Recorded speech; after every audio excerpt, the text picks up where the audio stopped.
Xenoblade Chronicles. Now, you might have heard of this game if you're either a fan of JRPGs or simply a Nintendo fan, and with that, you're either in two camps. Either you're like me and adore these games for the beautiful story that they tell, the lovable cast of characters, and the beauty in its environment, and you just can't get enough of these games. Except for X, I personally didn't like it when I first played it.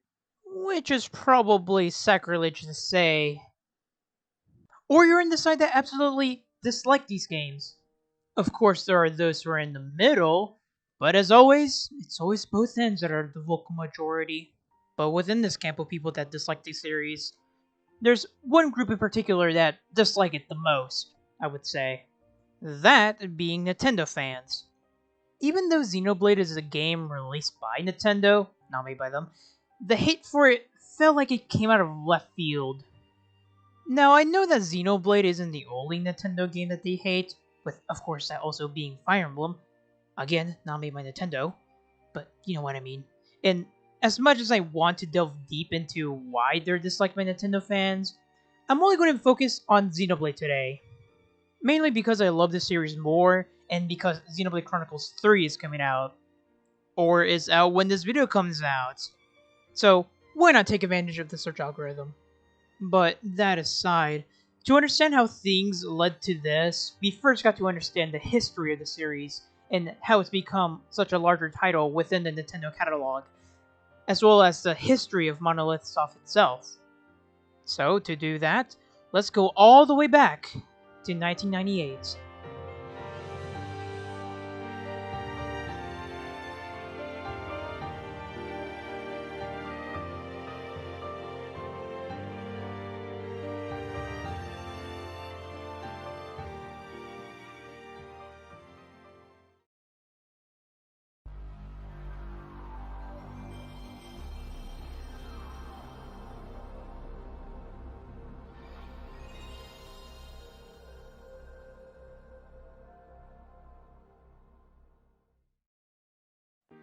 So, why do we have to come back this far?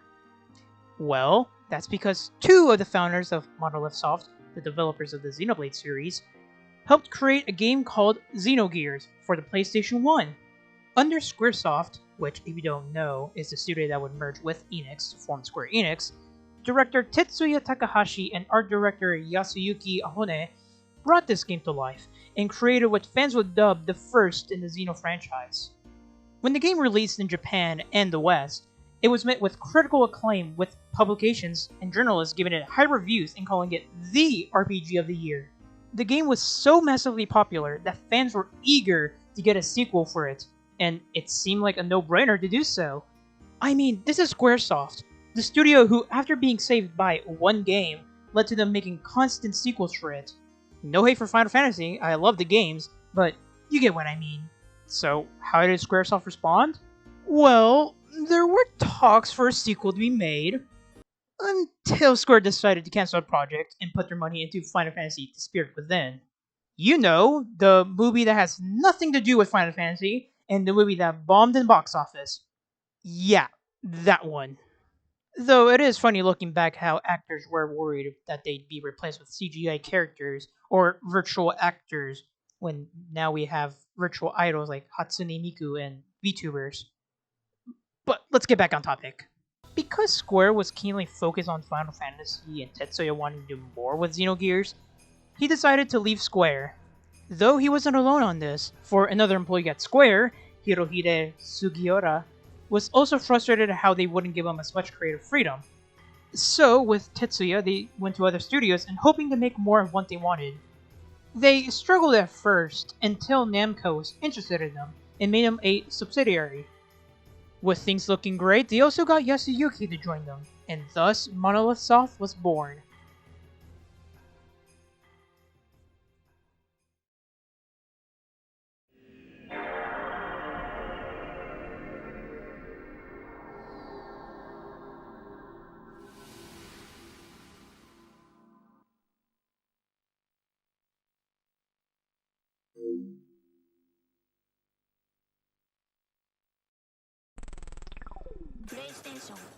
Now, being able to make whatever they wanted, Monolith went on to make their first game, a spiritual successor to Xenogears, that being Xenosaga Episode 1 for the PS2. Although the game wasn't as universally acclaimed like Xenogears, it still managed to do very well. So with that, they continued to make two other installments to the Xenosaga series, along with some other games that aren't important for now, but with Xenosaga 3 being the last in the series, making it a trilogy. But that wasn't the original plan for the series, for something made them decide to do that. Around in 2002, before the development of Episode 3, the at-the-time founder of Namco, Masaya Nakamura, retired. And with that, Namco's relation with Monolith began to sour. Then, when Episode 2 of Xenosaga released, it didn't do critically well, making the morale of the studio wane.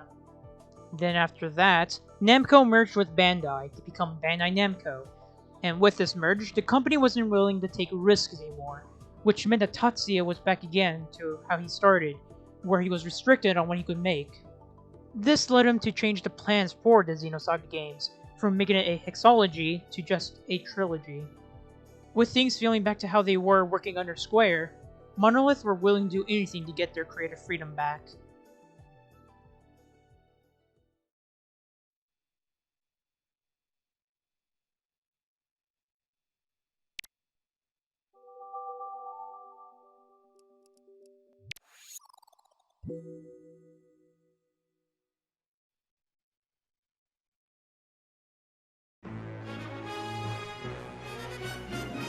And then, that opportunity eventually came to them when, after some kind support from an executive director at Nintendo named Shinji Hatano, Monolith decided to part ways from Bandai and become a subsidiary of Nintendo.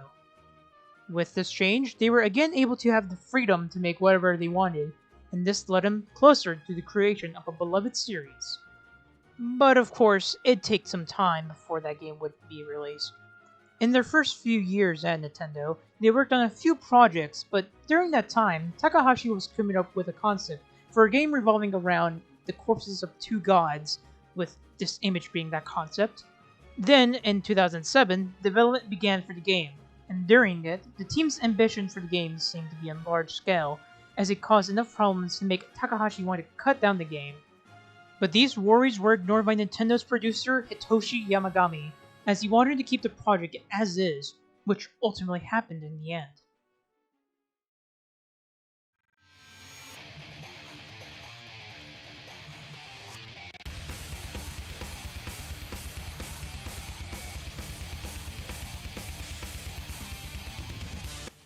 Then, in 2010, the game was finally released in Japan with great success. Now, you might have noticed I have yet to say the title of the game. Well, that's because the way the game got its title is kinda sweet. See, in the beginning stages of development, the game was originally going to be called Monado, Beginning of the World.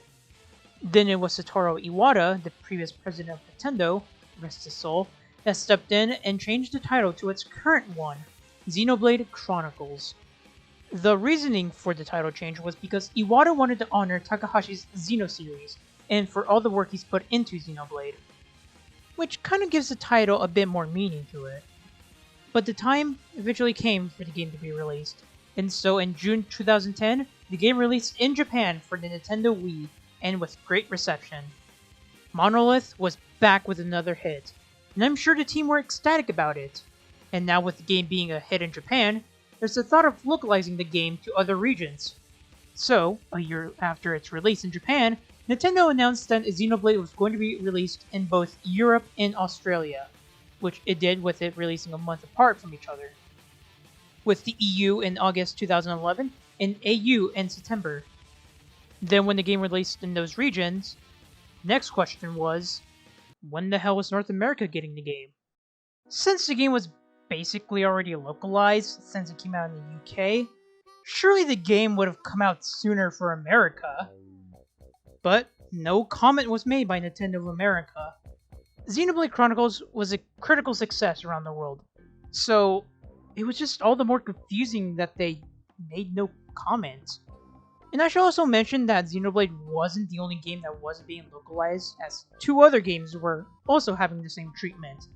That being The Last Story and Pandora's Tower. to other JRPGs. This was a highly talked about subject within the gaming community, as plenty of Western JRPG fans desperately wanted to play these games, as there weren't really a lot of other JRPGs on the Wii. The demand for these games got so big that it started a movement, and so they created a campaign and decided to call it Operation Rainfall. Their efforts consisted of sending letters to both Nintendo and third-party publishers to get these games released in North America.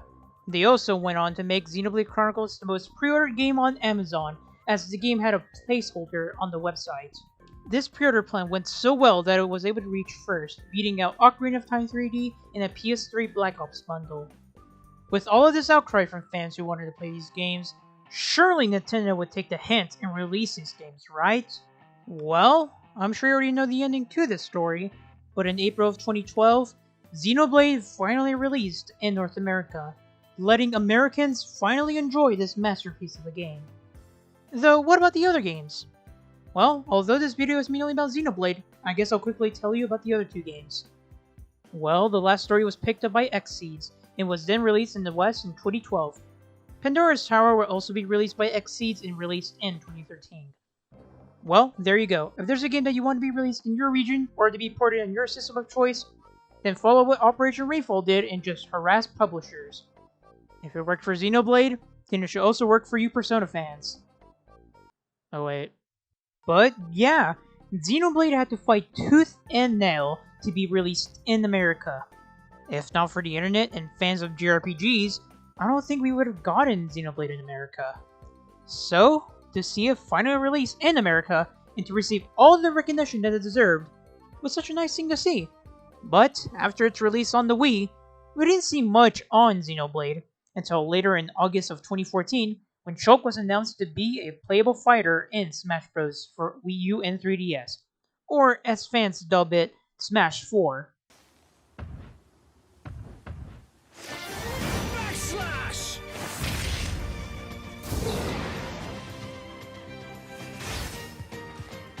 I'm really feeling it!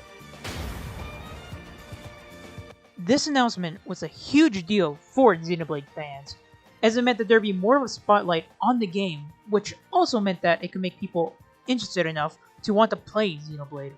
Similar as to how when Marth and Roy were added to Melee, people in the West wanted to play their respective games since they were Japan-only games, and nobody knew where they were from.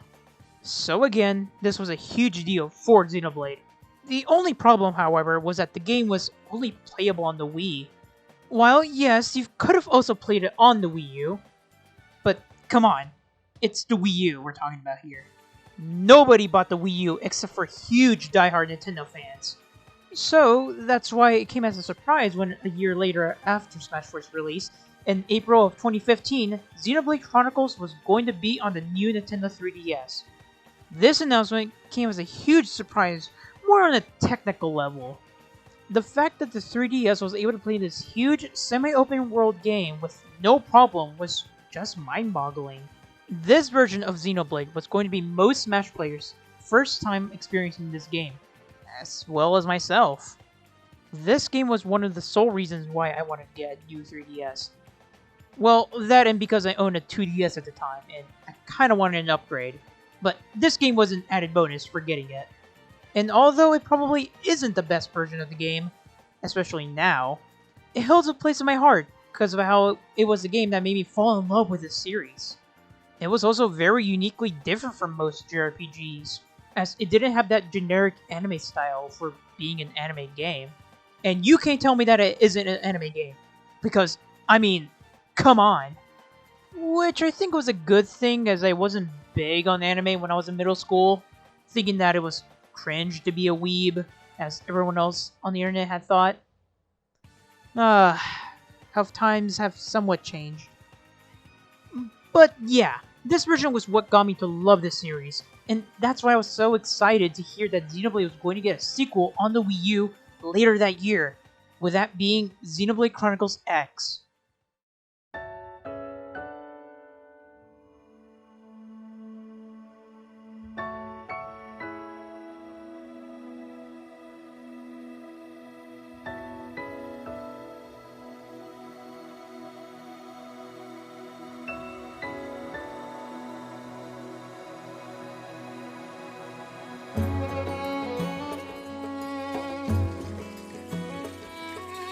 The announcement of the game had me hooked, as the game looked really interesting.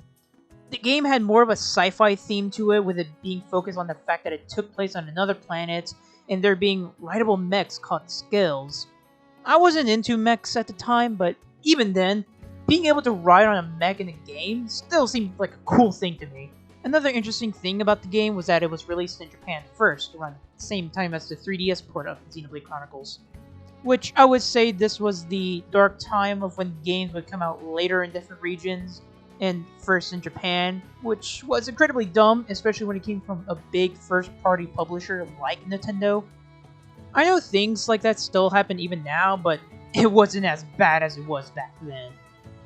But because it came out early in Japan, people were able to know what was in the game, and because of that, a few months before the game's release, controversies started to spark around the localization of the game. That being censorship.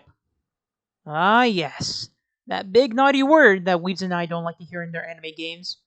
The three biggest things that were censored were the removal of breast size adjustment on your character, the removal of bunny outfits, and the most controversial, made one of the characters, Lyn, outfits less revealing.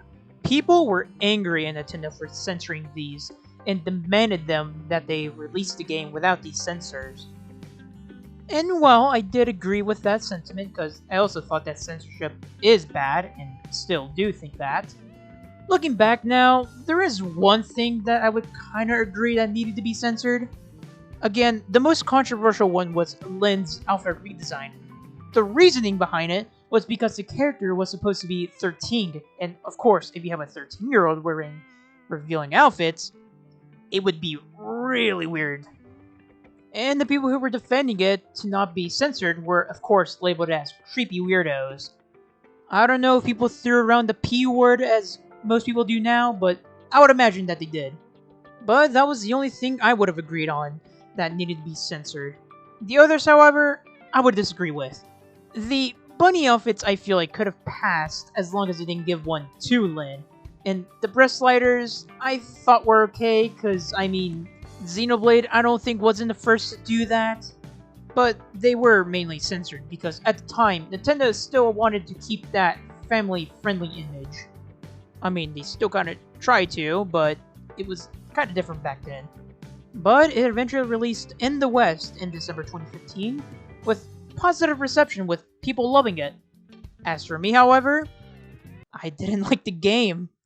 Okay, mini tangent to defend myself as saying that it's probably sacrilege within the fanbase. Look, I want to say that I got maybe 1/4 into the game, and I was enjoying it for the most part, but one thing that was always in the back of my mind was, when was I going to be able to ride the skills? Because they were a big thing in the ads. You'd see lots of footage of people riding it, it was in the box cover, and they'd always be displayed right outside of the home base, taunting you. I really wanted to use them just to make traversing easier. It was only later that I found out that you unlock them halfway through the game, and when I found that out, I already stopped playing by then. Then there was a semi-online multiplayer thing that I thought I'd be able to use to play with my friends, but of course it didn't work. And the thing that broke me was this subquest that I did not for the life of me know how to complete. I did everything I could and even searched online, but didn't find help. It was after days being stuck on that quest that I figured it out, and when I completed it, I was mentally exhausted with the game and just gave up on it. But seeing people talk about how good the game was, people asking for a port of the game, and having some reflection, it made me want to give it another chance. Which may or may not be a video in the future, wink wink. But yeah, the game was received well by fans and critics, but there was one problem. It was on the Wii U. The game did do well in sales, with it having 87,000 sales, but it could have been so much more if the Wii U wasn't such a failure. Which is why people wanted to be ported over to the Switch to give it a second chance, as the game's ending alluded to there being a sequel in the future. But that's a wish I'm not sure we'll see in the near future. And now for the next entry of the series that would be put into the spotlight for the good of the series and for its worst. That game is of course Xenoblade Chronicles 2 for the Nintendo Switch.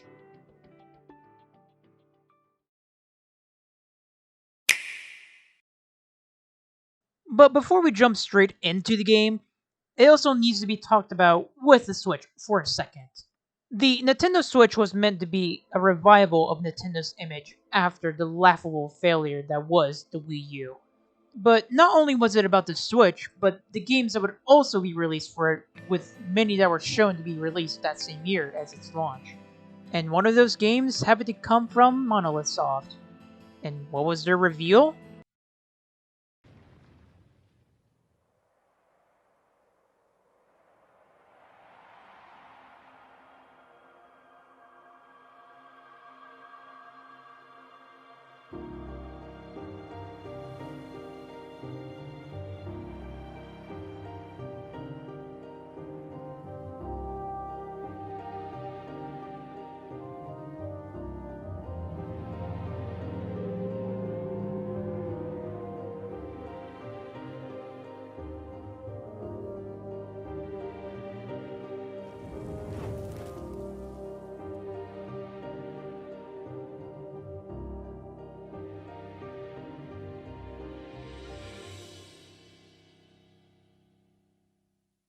Not only was there a new Xenoblade Chronicles for the new system, but it was also to be released in that same year. Now, I'm sure I'm not the only one who would say that when they saw this announcement, they started to freak the fuck out. I remember being so excited about its announcement and thinking the game looked so good from what little they showed. I just couldn't wait for it to come out. But after the hype settled down a bit, fans were able to notice something obvious. Well, for one, they noticed that the protagonist's outfit looked pretty fucking dumb, but as well as the change of art style. This was a small issue within the community, as the game kinda lost its uniqueness with the change of art style to more of a generic anime style. I personally didn't mind this change, as I kinda already saw Xenoblade as an anime game, but I will say that I was a tad bit upset by it. Throughout the year, we got more info on the game with the cast, the gameplay, more of the world, and bits of the story, and with each info, the excitement was growing. It was also announced that the game would release worldwide on the same date, which was so nice to hear. That way, nobody could get spoiled. With the game also getting a special edition in its own limited edition controller, which I have both, subtle flex. There were also talks about how the game may have been too anime, but again, it didn't matter to me, as I wanted to experience it myself, and I waited with anticipation. Then reviews came out for the game, with it being positively scored. Then finally, the game finally released on December 1st, 2017, and I finally got to play it. There wasn't as much talk about the game aside from excitement, as people were still experiencing what the game had in store, but the second name came, and with it, controversy. Yet again, Xenoblade got into controversy. Nothing that notably serious, I'd say, but it had to do with a certain character's design. That being this blade, Dahlia.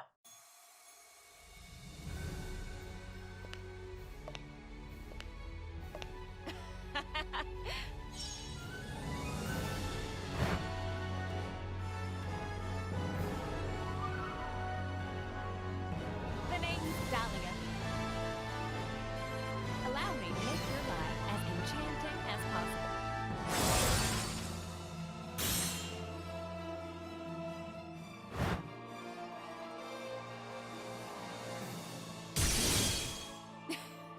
We'll be great together, I do declare. As you can see, the proportions of this character is very out there, to say the least. But people rip this character apart, calling the game misogynistic, mainly because of this, but also because of Paris' design.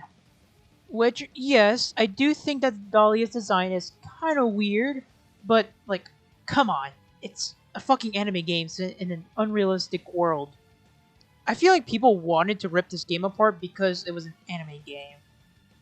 And as someone who loves the medium, I can agree that anime can be weird at times, and be very questionable, but it's not meant to be taken as seriously. Also, some of it stems from Japan's culture, and who am I, some random Westerner, have any merit to tell a foreign country what they should be allowed to make? But it's because Xenoblade Chronicles 2 being very anime that it affected its view within the gaming landscape. It also didn't help that the game had a hot spring scene, a scene of Rex sleeping on Pyra's lap that happens early on in the game, a character who built a lolly robot maid who is able to be upgraded to become more mature, have characters that are sexualized, and have a story that more so anime than the first game, just made people who hated slash dislike anime dislike Xenoblade Chronicles 2.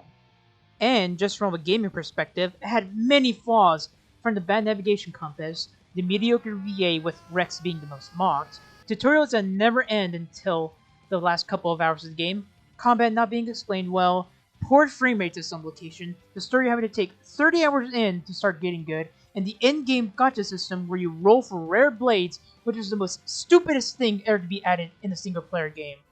All of this combined made Xenoblade Chronicles 2 one of the most polarizing games, a step down from the first game. But even with all of these issues, I personally love this game. I don't think it's as good as the first Xenoblade, but I still love it. Sure, the voice acting's bad at times, but this was the first role that Rex's voice actor has ever had. And even then, it still gave the game its charm. The cast is still so lovable, with my favorite being Nia, as she has a very interesting storyline. The music's so fun to listen to, the design of each characters were well made. They even got artists from other studios to do special art for the characters, like Tetsuya Nomura, to do art for Jin and Malos. They were even able to bring back characters from Monolith Soft's Xenosaga games. And the story is really good, especially with what happens in the ending. I love Xenoblade Chronicles 2, even as flawed as it may be. I mean, yeah, fuck Xenoblade Chronicles 2. Such some fucking weep shit. But yeah, because of how overly anime the game was, this gave people enough reason to write this game off as bad, as well as the other gameplay issues, as mentioned earlier. But hate would soon slightly increase when it was announced that Pyra and Mythra were going to be playable characters in Smash Bros. Ultimate. This is where you were. Pyra! Sorry, Rex. I couldn't tell you. Because I got an invitation to join Smash! Huh?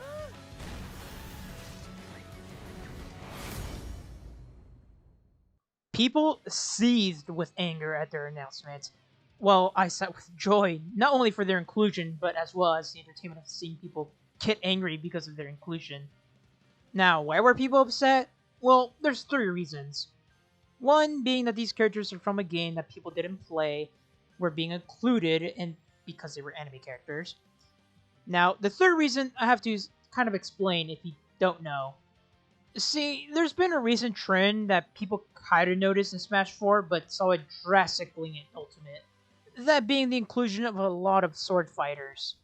Ultimate has 82 characters in its roster, and almost one third of it consists of sword fighters. Because of that, it makes sense that people would be annoyed in the inclusion of another, especially if it was a character from a game that a whole lot of people disliked.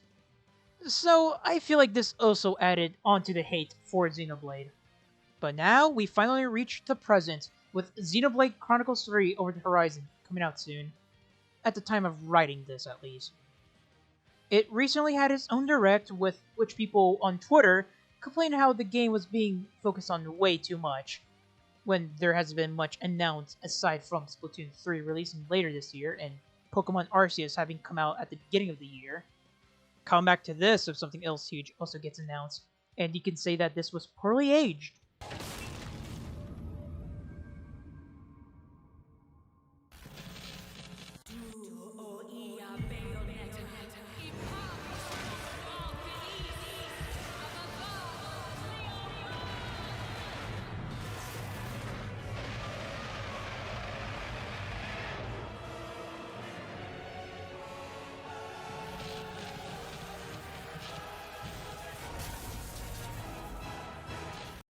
Huh. But whenever I see people dunk on or dismiss the Xenoblade series because of Xenoblade 2, it kind of disheartens me. I understand that JRPGs and anime aren't everyone's cup of tea, but I feel like if they give Xenoblade Chronicles 2 another shot, then they could possibly see the beauty in its roughness. Or if not, then possibly give the other Xenoblade games a shot. All I hope for is that people give Xenoblade Chronicles 3 an honest to fair shot, and see that the series has more to offer than what they saw in 2.